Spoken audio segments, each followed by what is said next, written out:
très intéressé par l'écriture toujours, il a signé quelques scénarios, dont Entrée des artistes de Marc Allégret, avant de passer à la réalisation. Et il signe son premier film comme réalisateur avec La Fausse Maîtresse, qu'on va montrer, c'est un film très rare, avec Daniel Darieux. C'est la seule comédie de son œuvre, et Daniel Darieux, il est magnifique comme d'habitude. Et ensuite, tous ces films vont être très marqués par d'importants sujets de société. C'est quelqu'un qui était assez anticonformiste, et en tout cas qui dénonçait, qui utilisait le cinéma pour dénoncer les injustices sociales, parfois les dérives du monde judiciaire qu'il connaissait bien puisqu'il avait été avocat.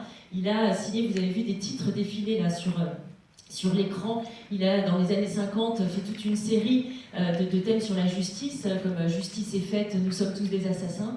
Et il va, comme ça, c'est quelqu'un qui a été un peu considéré comme faisant des films un peu à thèse. Et nous, on trouve qu'à revoir tous ces films, c'est un incroyable dénonciateur, et en tout cas, dans chacun de ses films, il y a une justesse dans la façon qu'il a d'évoquer tous ces sujets qui est extrêmement prenante, qui reste beaucoup d'actualité pour beaucoup des sujets qu'il traite.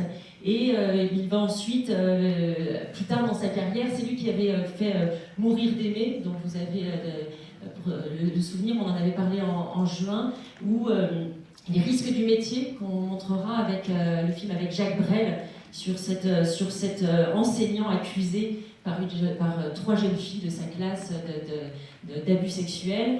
Tous ces sujets comme ça qu'il a traités. Il a eu des grands succès populaires dans sa carrière, même s'il était encore une fois parfois un peu mis de côté par une